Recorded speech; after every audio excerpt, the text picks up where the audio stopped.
when I'm focused and I'm engaged and I'm not thinking about the future and the outcomes that are going to come from the work, but instead just focused on the work itself, the work is better, the quality is better, the results are actually better that way. The same goes for the gym. If you're in the gym and all you're thinking about is the progress that you want to make, all you're thinking about is the result that you're going to get because of the work that you're doing, you're actually robbing yourself of some of that quality workout, right?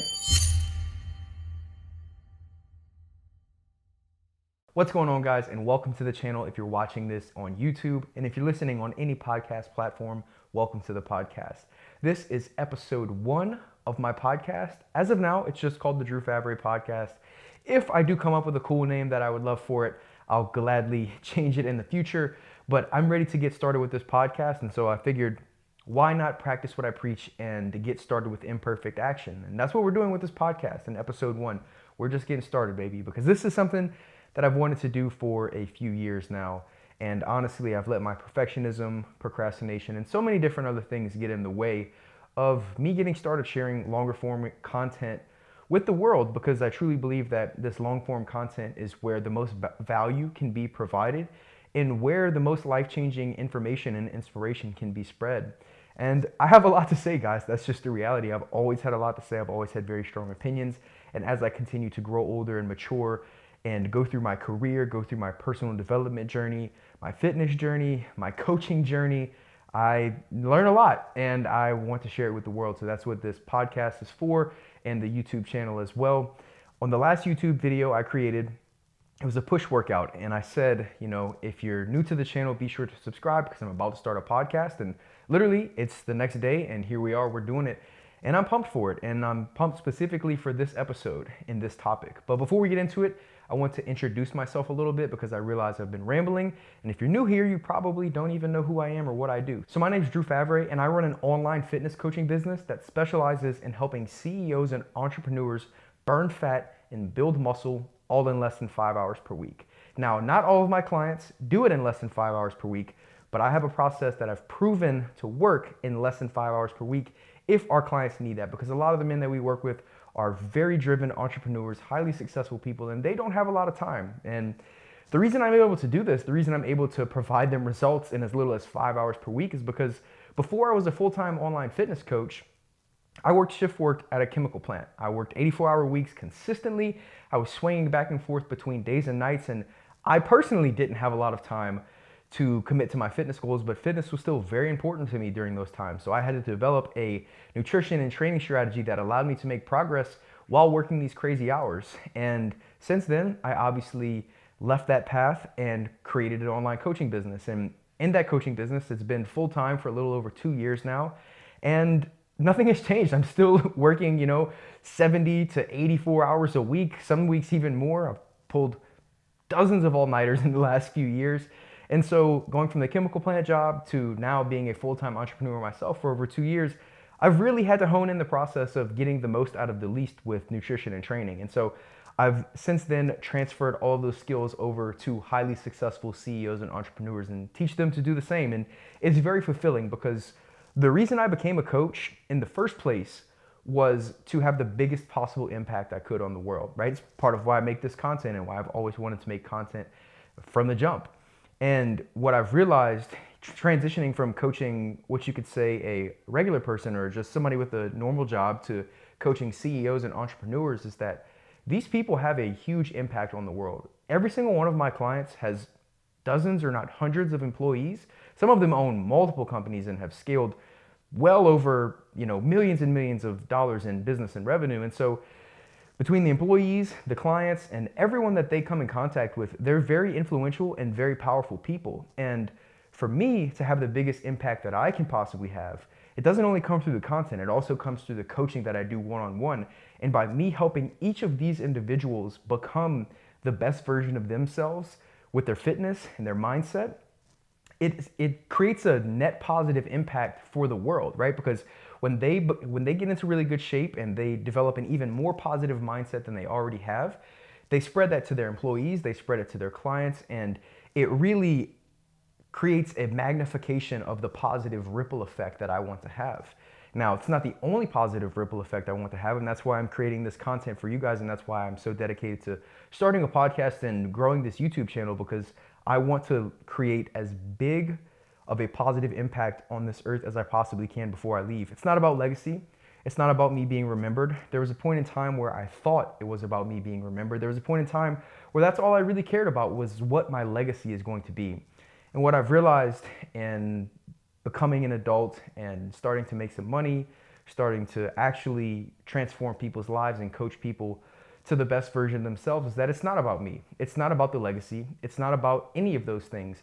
It's about the impact. It's about the ripple effect that we each can have individually on society or the universe, just life itself, right? We truly have the power to have a big positive impact, and that's what drives me in everything that I do. And so that's why I'm creating this podcast, and that's why we're talking about the topic we're talking about today, because with a drive like that, with an ambition like that, it can be very hard to stay present. But like the topic of this video and this podcast says, real power is in the present moment. And in order to tap into this power and to truly be present, it takes a lot. It is not an easy task, especially for people like me and all of the men that come through my coaching program that are highly ambitious, highly driven. I know for me, and literally pretty much every single man that I coach, their ambition is limitless. The amount of development that they want to have and the growth that they want to have personally and professionally is limitless. The amount of impact they want to have is limitless. The amount of money they want to make is limitless. There is no limit in my mind or in the people that I coach's mind. And when you have that type of desire, you have that type of ambition, that type of drive, it can be very easy to just get hyper fixated on all the big goals that you have and all the ambitions that have been, either given to you could say by God, the universe, or planted in your mind by your environment and your upbringing, whatever it may be. I don't know exactly what it is. I personally believe that it is a gift from God that I've been given, and I have to give it to the world. But however you view it is also perfectly fine, right? Whatever your beliefs are on that. But when you have ambition like that, it's very hard to live in the present moment. And what I've learned from my personal experience and from all of the hyper successful men that I coach is that it typically comes down to two main reasons why it's very hard to live in the present. Reason number one is, like I said, we're always focused on the future. We're always focused on the vision that we're trying to create. We're focusing on the person that we want to become. We're focused on the goals that we want to achieve, the impact we want to have, the money we want to make, the relationship development that we want with our significant others, the network we want to build, all of these things, right? We're always focused on the future. And that makes it very challenging, of course, to live in the present. And then the second part of it would be that we're always thinking in the past, not always, but we're thinking in the past of thinking of regrets, that if we would have done this differently, or if we would have made this decision differently, or if I would have known this back then, I'd be so much further along in this path than I already am, right? And you cannot be present and you cannot tap into your full power when you're thinking this way.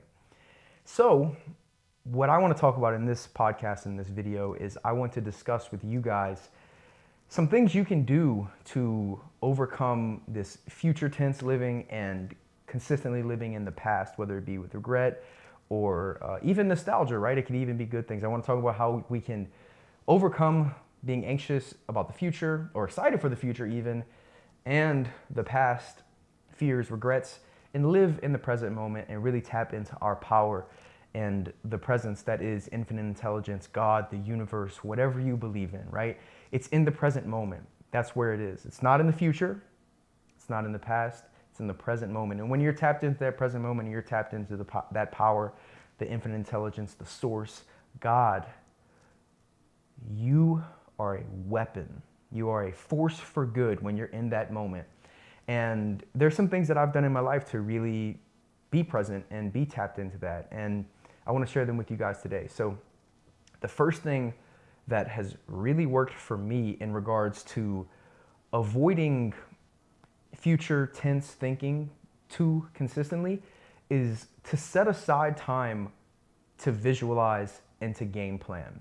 Now, I do this pretty much every morning with journaling. I'll go through and I'll journal really quickly of just the vision that I have for myself, the vision that I have for my life, and I'll spend 10 to 20 minutes expressing that in my journal, or sometimes it'll be if Kelsey wakes up at the same time as me, we'll have a conversation about the life that we want to live and the things that we want to do. And it'll be big picture. And then by the end of it, let's say the last 5 to 10 minutes, it compresses down into today. What do I have to do today to do this? And then I'll have my game plan set for the day. Typically I have the game plan for the day set the night before, but I'll just rehash that game plan early in the morning, and then I execute. And during that time, I do my absolute best to focus on the work itself, whether it's training, whether it's coaching clients, creating content, planning content, whatever it might be, right? I do my absolute best to focus and engage in that work, because when I'm focused and I'm engaged and I'm not thinking about the future and the outcomes that are going to come from the work, but instead just focused on the work itself, the work is better, the quality is better, the results are actually better that way. The same goes for the gym. If you're in the gym and all you're thinking about is the progress that you want to make, all you're thinking about is the result that you're going to get because of the work that you're doing, you're actually robbing yourself of some of that quality workout, right? You need to be present in that workout, thinking about the muscles contracting, thinking about how the exercises feel, channeling that intensity, channeling that power of the present moment, right? And so the same goes with work as fitness. You have to be present in that moment. So to recap, what I try to do for future tense stuff is I will visualize and game plan in the morning, and then I do my best to execute and just be present in the moment. Now, when I like to use my future thinking and the visualization is throughout the day. If I have moments where I lack motivation or I lack the desire to do the work, let's say I don't like to use the word unmotivated. I don't think that's a good word, but let's just say unmotivated because it's a very simple way to understand it, right? If I lack focus and I'm unmotivated, sometimes the easiest way for me to get back locked in is to visualize the life that I live for myself. Like right now, I'll share with you guys the vision I have. In 2025, Kelsey and I said we're going to move to Miami, and for a few years, we're going to live a luxury lifestyle. We're going to, truly live that luxury lifestyle that we've really never experienced before. And I'll use that to motivate myself to get back to work, right? And it doesn't mean that I'm not present and grateful, or it doesn't mean that I'm not grateful for the time that I'm in right now. And I'm going to talk about that at the end of this, so I won't get into that right now. But what happens is when I do that, it gets me motivated, I get back focused, and then I'm locked back in on the work that I need to do. Now, the second part of that, or the future tensing, is for me and for the men that I coach, it's more about excitement and anxious to achieve these things than it is fear. But sometimes fear is a big part of this. And I'm sure for some of you guys watching this, you may not be in that high achieving mindset yet. You may not have stacked a lot of wins for yourself in the past. And maybe your future tense thinking is that of fear and I think fear is just the best way to put it. Fear that you're not going to become the person you're going to be. Fear that your future is going to be bleak, that it isn't going to be abundant and prosperous. What you have to do when you're in those moments and you're afraid and you're thinking about the future and you're afraid of the results that can happen, what I like to do in those times is I like to ground myself with work. And I know it sounds funny, but when you're anxious and you're thinking about the future and you're thinking about the things that could potentially go wrong, all that really is a glorified form of procrastination. You're procrastinating the work that you need to do right now by projecting fears into the future of what's going to happen if you don't do the work. It's that simple, right?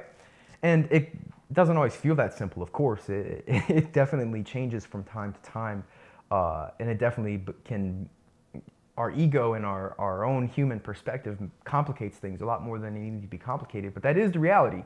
Is that when you're having those fears of the future, all you're really doing is procrastinating the work that you need to do now to prevent those fears from coming to fruition in the future, right? So when I have those things going on in my mind, I just try to ground myself with the work and say, all right, if I do this right now, I'm not gonna have to worry about that, right? Let's say it comes to fitness goals, right? I have a fear of, I won't say ever being fat and out of shape because that's just not gonna happen. Fitness is far too ingrained in my lifestyle to ever become fat and out of shape.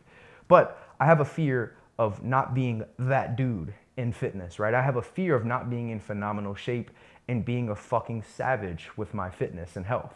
I have a fear of that. And so what I like to do when I'm having those moments is, hey, well, what are you gonna do today to make sure that doesn't happen? Are you gonna train? Are you gonna do your cardio? Are you gonna eat the right foods? Are you gonna prep the right foods? What are you gonna do today to make sure that doesn't happen, right? What aren't you going to do today that's going to make sure that doesn't happen? That's a big part of it too. What aren't you going to do to prevent those future fears, right?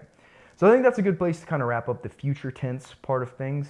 Now, when it comes to the past, when it comes to regrets, when it comes to wishing you could take back certain things, or really just, like I said, regretting certain things, I think the best thing that you can do is remind yourself that there's nothing you can do to change the past, and that if things had gone differently, you wouldn't be the person you are today. And if you're like, well, Drew, I don't really fucking like the person I am today, I fully understand. I've been there. I have been the person who really did not like the person I was. I really wanted to be the person I am now, right? And I wasn't just a few years back. So I feel you, and I understand where you're coming from. But what you need to understand is that if you aren't the person you want to be right now, that's the most beautiful story. That is your story. When you transform and you elevate, you're going to be able to talk back about the person you used to be and the things you used to struggle with, so that way you can provide value to the world and you can inspire somebody that's in the same situation that you are currently in. And if you can think about it that way, like, oh, well, fuck, like I might not like the way I look right now. I might not like my life in general right now. I really don't love the person I currently am. But when I overcome this and I become that person, well, it's going to be an inspiring fucking story, right? That is enough most of the time to get people out of the regrets and out of the past thinking. For me personally, what I like to do when I'm thinking about regrets and I'm thinking about, oh, if I would have just made this decision sooner. Perfect example for you guys of past tense thinking that holds me back a lot. Something that consistently comes to my brain is, I wish I would have hired a business mentor sooner. Because I wanted to be in the fitness industry and I wanted to be a coach since I was like 18 years old. I did my first bodybuilding competition myself, and I decided that I wanted to be a coach. I wanted to take people through that exact process, maybe not competing, but just cutting, building muscle, transforming their body. I knew I wanted to do that because of what it did for me mentally, emotionally, and spiritually, right? It wasn't just about the physical transformation, which was fucking cool. It was about the elevation and the evolution that I had through that process. I knew I wanted to take people through that process and I wanted to coach people through it, but I didn't know how to do it. And I was so closed-minded and I was so arrogant that I didn't think I needed a business mentor, nor did I even know that they actually even existed, right? I didn't know that there was somebody out there who could teach me to start a coaching business and make it fruitful and make it a full-time thing, right? I had no idea that was possible. But it wasn't because it wasn't there, it was because I was closed to the idea. And then when I was exposed to it, I was still too arrogant and too closed-minded to accept it. I was like, oh, that's a fucking scam. I don't need that, blah, blah, blah, blah, blah. Pure stupidity, pure arrogance, see, I'm regretting it right now, right? And I often have that thought come into my mind where I'm like, fuck, man, if I would have known about this when I was 20, I'd be a multi-millionaire by now. I would have changed thousands of people's lives by this point. But I can't think that way, and I know I can't think that way. And so what I do is I just remind myself that if I would have started back then, I probably wouldn't be in the position I'm in now where I'm coaching CEOs and entrepreneurs. I probably wouldn't be there because I wouldn't have had to go through that really hard time in my career where I was working all those crazy hours and still trying to make gains in my fitness journey, which I did. I wouldn't have gone through all of that, and I probably would not be in the position I'm in now. And so I can't live in the past. I can't live with those regrets, and neither can you. You can't live with regrets. You can't live in the past. You can't live regretting the things that you did or didn't do in the past. All you can do is move forward. So I'm getting a little lost here, so let me pull up my notes. I'm trying to keep this as raw and unedited as possible for you guys because I really want this to just be authentically me, and I really want this podcast to be an expression of myself. And I have so much shit to say, like I said in the beginning of this. I can go all day just ranting and raving. I'm a highly excitable person. For anybody who knows me in real life, you know I can be chill. But as soon as you get me on a topic like this, talking about personal development, fitness, entrepreneurship, business, something like this, I get fucking fired up, right? I get very excited, and I want this podcast to be a reflection of that. But I do need my notes sometimes to make sure that I hit the points I want to hit. So, okay, cool. So I definitely got sidetracked there looking at these notes. But the same way that I talked about in the future, how you set aside the time to game plan, set aside the time to visualize, right? Well, you do the same thing with reflection. There is a time and a benefit from reflecting on the past and analyzing the things that you've done and the person you used to be. However, if you stay there for too long, it's not going to benefit you. And if you're doing it at the wrong times, it's definitely not going to benefit you, right? Most people overanalyze the past. So first of all, you have to stop overanalyzing the past. Secondly, you really just need to set aside some time, maybe every week, maybe at the end of every day, right? Reflecting at the end of the day. I don't do this every day. I do it from time to time. I'll just reflect on how the day went. And also in big milestones, when you get to big milestones, to look back and reflect and say, wow, like this is the journey I just went through, and relive it, experience it, whether it was something that was incredibly challenging and propelled you further, or maybe you took an L, right? Maybe it wasn't a big milestone. Maybe it was a fucking L. Maybe you took an L and you need to analyze and reflect. But then you have to move forward again. You can't continue to live in the past. You can't continue to analyze and reflect consistently all the time, especially when there's work to be done, right? This is what most people do, is they'll sit down to do some work, or they'll go to the gym, they'll start meal prepping, whatever it might be, right? Anything to better themselves. They'll start, and then they'll immediately start, something will trigger them to start thinking about the past. And once that starts happening, they're derailed from the work, and now they're living in the past. So the way I like to do this is, like I said, to set aside time to reflect and analyze the past. But I don't live there. I really try my absolute best to not overanalyze the past and to not live in the past. I'm not perfect. I have my moments, like I said, the example I shared with y'all, that's a big one for me. But I do my fucking best to not live in the past. And if you want to be really successful, if you want to be in phenomenal shape, you want a thriving career, you want great relationships, you want the lifestyle that pretty much every person wants, right? If you want that out of your life, you cannot live in the past.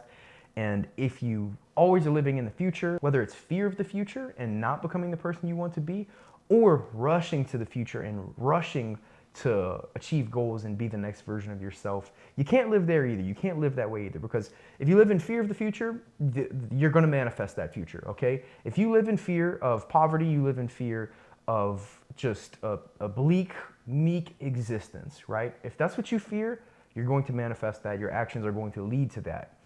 And if you also are a high achiever, like most of the men I work with, like myself, and you're super driven, super ambitious, what's going to happen is you're going to get to that future and you're going to realize you missed everything up to that point, because all you cared about was the outcome. All you cared about was the evolution. All you cared about was achieving certain goals, and you missed the presence that you needed to truly tap into the most powerful version of yourself, to truly tap in to infinite intelligence, God, universe, the source, like I said earlier in this podcast, right? That's where your real power is. That's where you're going to have the most impact. That's where you're the least selfish. That's where you're the least, every negative emotion you could think of, right? Every possible negative emotion, when you're present in the moment, you can't experience those because you're tapped into the source. You're tapped into God. You're tapped into infinite intelligence.